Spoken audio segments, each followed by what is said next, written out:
So today I wanted to do a real quick review on the Smith & Wesson M&P 2.0 Compact. This is a new offering for Smith & Wesson here in 2017, and it follows the release of the 2.0 full size, and it preceded the release of the 2.0 Shield. So lots of similar features with the other 2.0s. You've got the aggressive grip texture, you've got the enhanced trigger, and then metal insert here in the front part of the frame. But lots of Smith & Wesson fans asking for this particular handgun for a number of years, and Smith & Wesson has brought this to market. But folks were asking for an M&P compact size resembling the dimensions of the Glock 19, and that's what they've done here. If you remember, the 1.0 or the first generation compact is actually smaller, dimensionally speaking, than this 2.0 compact.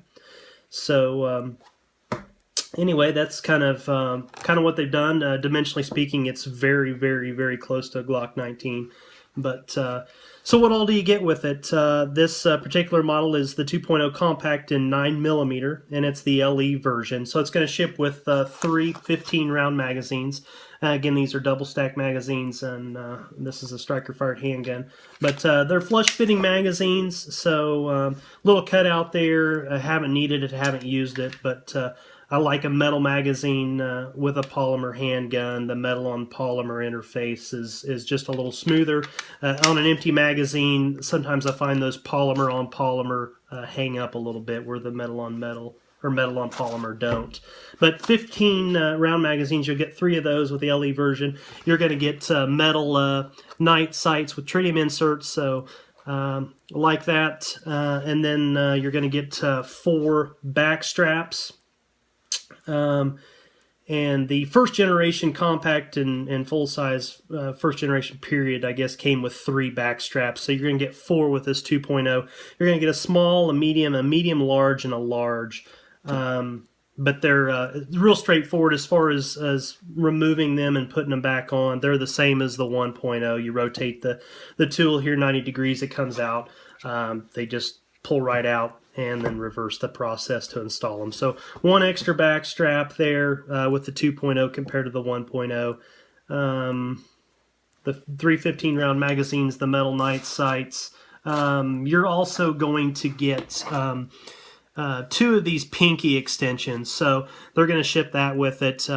They're nice. Something that not a lot of companies are adding extra or including, but so you got a first generation 17 round 9mm magazine from first gen full size M&P. And I like the fact that Smith & Wesson's backwards compatible. This 1.0 magazine works fine in the 2.0. No problems, no issues there. Been using it quite a bit. But you'll get those little pinky extensions. I like those. They do come on, they do come off. But I haven't had troubles with them falling off or coming off when I didn't want them off. But anyway, just gives you just a little bit more to hang on to there with your grip. So that's nice. I like the 2 extra rounds. The running with a 17 as opposed to a 15 round, so you have that option. So they're going to send you with a couple of those. So we talked about some of the features, some of the enhancements. The grip texture is in lines with the other 2.0s. It is more aggressive. I do like that. Polymer handguns that end up hanging around at my house at some point get some type of stippling or something done modification wise. I do like the aggressive grip. Allows me to hang on to it if my grip's compromised, if I have something on my hands. This handgun's not going to work its way out of my hands, and under normal or even some adverse conditions. So I do like that. It's not too rough for me personally. It's possible that others may find it too rough. One semi-extended range session with just over 400 rounds, I didn't notice anything with my hands, roughed up, tore up hands, but I've kind of got rough hands anyway, but no problems there. I carried it. I'm not currently carrying it, but I did carry it 1 or 2 days. I will tell you that In addition to having a garment over it, you're probably going to want a garment on the other side protecting your skin. It is a little bit rough, but that's a compromise that, for me personally, I was willing to trade off for. No big deal. Just wear something under it so it doesn't abrade your skin if that's an issue, if you're carrying inside the waistband or something like that, or appendix. But no big deal for me. The trigger, not a huge fan of hinge triggers, but I will say that I believe Smith & Wesson's claim that this is an improved or enhanced trigger. I find that overall maybe less creep. There's definitely a more tactile and audible reset with the trigger, so I did appreciate that and note that. So I'll buy off on the improved trigger there.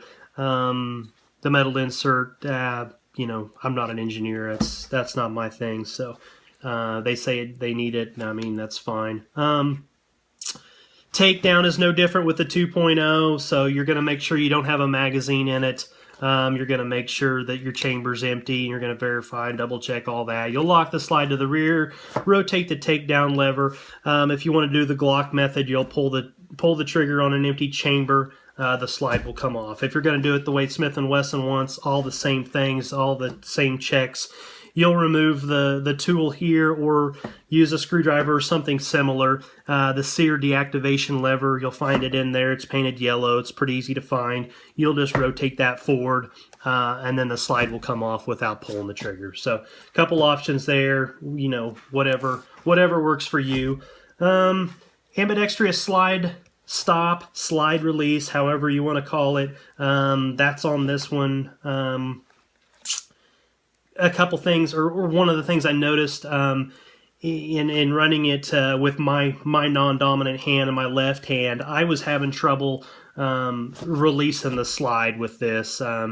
Maybe I've got some decreased grip strength in my thumb or whatnot, but I found it kind of hard to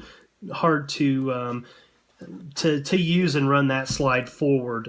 It wasn't impossible. I could do it. I just couldn't do it repeatably in any repeatable fashion or consistent fashion. It was kind of hit or miss with me. Operating in my dominant hand on this left hand side here, slide release, slide stop, man, I'm using that 100% of the time, and it's not an issue. I will say that it's getting worked in a little bit. It's getting better, but I'm nowhere to the point where I would consider using that on a consistent basis or counting on being able to use that. But it's starting to wear in a little bit, but for whatever reason, it is definitely requires more effort, more work to use. Small modifications on the slide from the 1.0, no big deal for me. But overall, I've enjoyed it. I've enjoyed shooting it. It's fun to shoot. It stays planted. The trigger's pretty good on it. Accuracy, well, it's more accurate than I am. Shot it out at 50. I haven't shot it past 50, but consistent hits at 50 with it. Been pleased with it. Just over 1,300 rounds, no malfunctions, no stoppages. It's been 100% reliable. I haven't cleaned the thing. I'm not carrying it now, so I'm not worried about that. I'm just going to kind of find its limitations and keep shooting and kind of see where it's at and what it's capable of. But again, I'm just shooting reloaded ammunition from here at home, 115 grains, so I can't comment on plus P or plus P plus or anything real hot like that. But as far as what I've just run through it, just standard 115 that I'm cranking out, it's cranking it out, no problems, no issues. 1,300 rounds isn't anything to write home about. Not a high round count, nothing impressive, but enough to know that that I would carry it. I'd clean it up and feel comfortable carrying it. But if it ran fine with my carry ammunition, but I don't have any reason to suspect at this point it won't. But if I choose to carry it, I'll definitely do that a little bit. So, but so far I've been real pleased, real happy. Like the size, like some features. It's fun to shoot. I think Smith & Wesson hit it out of the park. Like I said, backwards compatible magazines. The pinky extensions was a nice touch. Anyway, if you're in the market looking for something like this, at this point, like I said, my limited time with it, it's something that I personally could see myself carrying or whatnot. So thanks for watching, and until next time, train today, train tomorrow, train always, because the good guy never gets to pick the day.